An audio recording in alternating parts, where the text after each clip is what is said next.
This is Hidden Killers Week in Review. A look back at the most prolific stories of the week.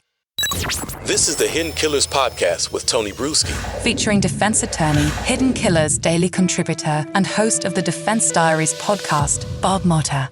The trial of Richard Allen is not going to be happening this week after all. It's now been moved. We go to October. And I don't think a lot of us are surprised, but maybe a little. Joining me to discuss, Bob Motta, defense attorney, host of the podcast Defense Diaries. Go and download that as soon as you're done watching this. Are you surprised by this, considering it was the defense who was really pushing for the speedy trial option, and they got it, and now it's, we need a little more time here. What's your takeaway, Bob? I'm not surprised, and I am relieved. Probably for the last month, as I was reading defense filings, that's one of the things I do on my YouTube channel. Is anything they file, I read it and explain it. It was becoming very clear to me that there was no way that they were going to be ready to present this case in terms of a defense.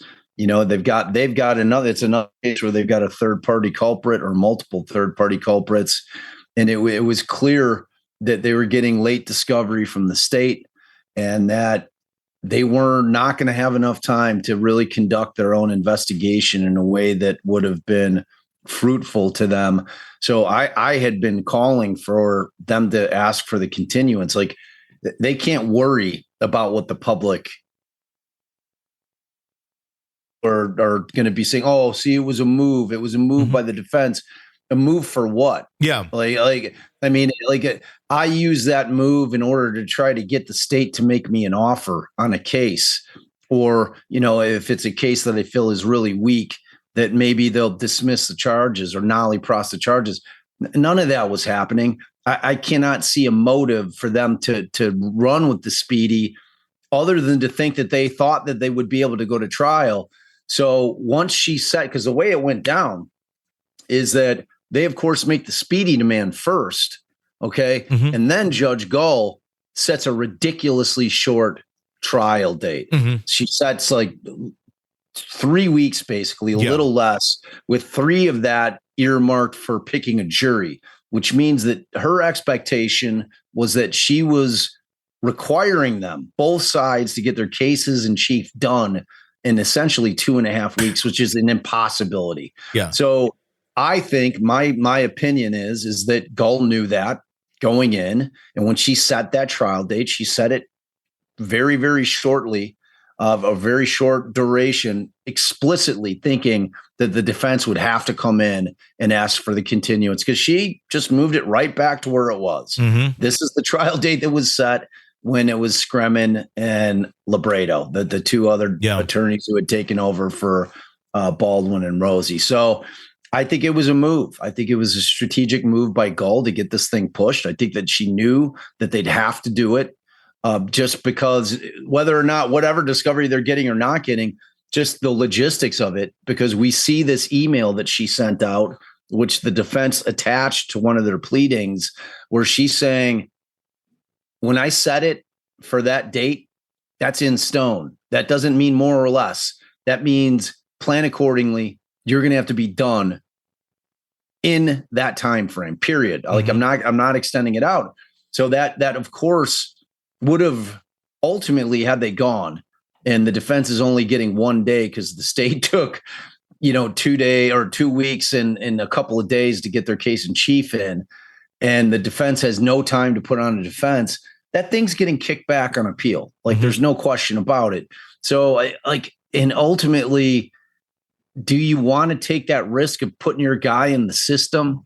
Because it is awfully tough to get it back for a retrial and then to try the case again where he's already been found guilty. I mean, talk about prejudicing or, causing prejudice to a defendant.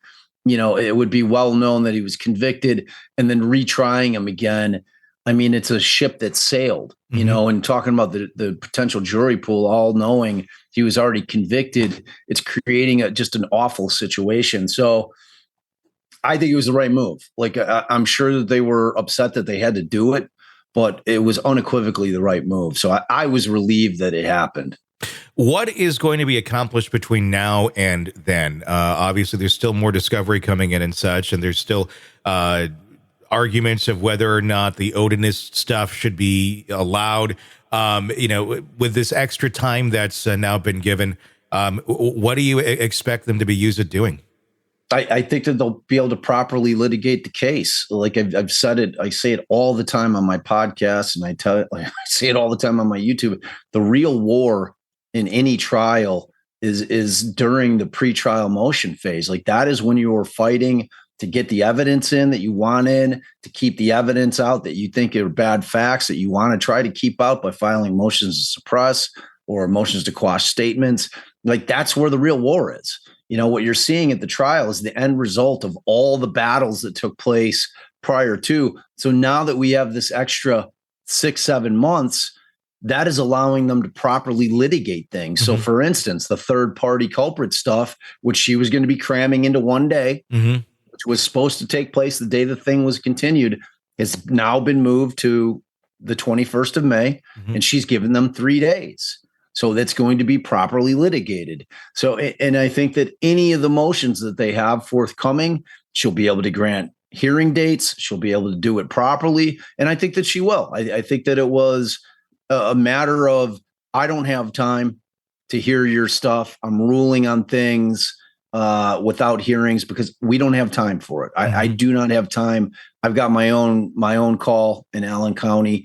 I don't have the time to come here for 2-3 day hearings, and now she's going to have the time to hear them. So I anticipate there will be a lot more motions that will be filed by both sides.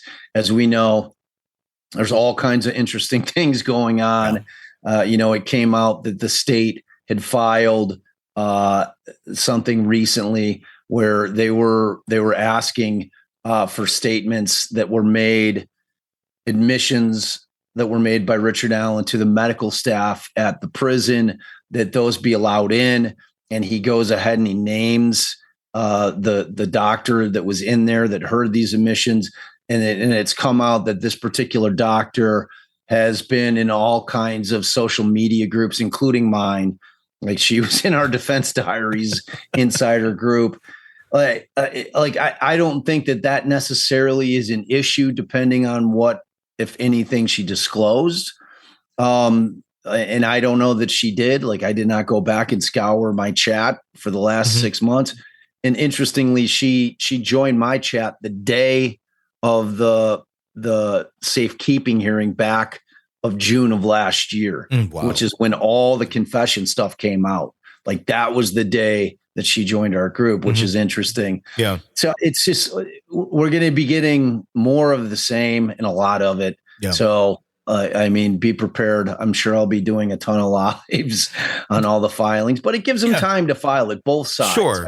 We want this thing properly litigated so that it's only being done one time. You think we're going to get a Frank's hearing this summer? I know she's denied it several times over and over, but now, okay, stage is open. You got time to do it. So they filed a fourth, and she has not denied it. She clearly could have denied that fourth, as she has denied the previous three, but she didn't. She brought it up. She said that thing is still pending, and I think she's in a wait and see approach as to what they put on the 21st through the 23rd. Because it's really the state's motion to not allow them to bring that stuff up. Yeah. So it's going to be the defense's burden to show that they should be able to bring it up. So we're going to get a ton of witnesses. Like I heard from multiple sources, because this is the one hearing I couldn't make it to because I was in New Orleans for Jazz Fest, and I refused to cut my vacation short this time, as she's had me do on 3 other occasions. Yeah. So I stuck it out, and I was glad I did it. I would have been super pissed off that I spent $1,200 on a flight to get out there only to drive there and have the thing continued. So I made the right choice, but I think she's going to wait and see. I think she's going to wait and see. And like I was starting to say, we hear that Brad Holder, who is one of the other culprits that they've named, was in the house with a lawyer. So, it should be an interesting day, to say the least, to see what these guys have to say. Are they going to take the fifth, or are they going to get up there, just deny? It'll be fascinating. So Could get that Frank's. Is there any concern about the October date and the time window that she's outlining for the trial then there as well? Because there's also been a lot of people, again, saying this isn't enough time. This isn't realistic for what we need to do this within. I mean, a month is better than 3 weeks or, 2.5 weeks. I mean, I still think it's short. I don't like that she is setting definitive timelines for end dates for a trial. How can you do that, I guess? I mean, especially can't. with something like this, you just, that's not justice if you're not letting the case be argued properly. Right, exactly. And is she going to control it by, and it's not unusual. I've seen judges where they say, okay, I'm going to allot you X amount of time for openings and allot you X amount of time for closing. That's fair. But in terms of developing directs and cross-examinations, like she should not be controlling that. Yeah. I mean, if she finds that something's repetitive, she can give friendly reminders. All right, let's not beat a dead horse. I think that we've established what you need to establish. She's got to be that arbiter. That's her job, is to oversee what's coming in and what's staying out, to keep the trial moving, but to set some kind of in-stone deadline is improper in my estimation. If there's still a lot to be said, does she have a choice to just end it and say, okay, game over, go make your decision, or it will just continue on despite her putting those deadlines in place? I think, no, she does not. I think that if she does it, I think she's absolutely, it's going to get overturned on appeal. Yeah. Like, she just cannot shut a case down like that, like in the middle or towards the end where because believe me, the defense will be putting it on the record that she's stopping the trial. And these are all the witnesses that we were going to call. And we're going to put an offer of proof of what they're going to testify to. So the appellate court can see, all right, this was substantial stuff the defense didn't get to put up there. We're kicking it back. Yeah. And you're not setting an end date. They're still trying to kick her off. Like, there was a story that came out that they had tried to file a 24-page, another motion for recusal so that, she pulls herself off the case. But there in Indiana, it's weird. It's self-regulated. Like, she again will get to sit on that motion and then again say, I'm not biased, even though she's writing court orders where she doesn't find them in contempt, but continues to say that they're, reckless, negligent, and incompetent. And, she's clearly biased. I mean, you can't, I don't know how she thinks that putting that out there isn't showing that she's biased. She thinks they're incompetent, period. And she's allowed to think that. But once she's said that out loud for the world to know, she thinks they're incompetent. Like, that's literally how she feels about them. She feels like, which is going to establish bias because she just thinks that they're not capable of doing the job. That's creating a bias. It just is. So we'll see how it shakes out. There's still a lot going on with that case for certain. Oh, without a doubt. Want to listen ad-free?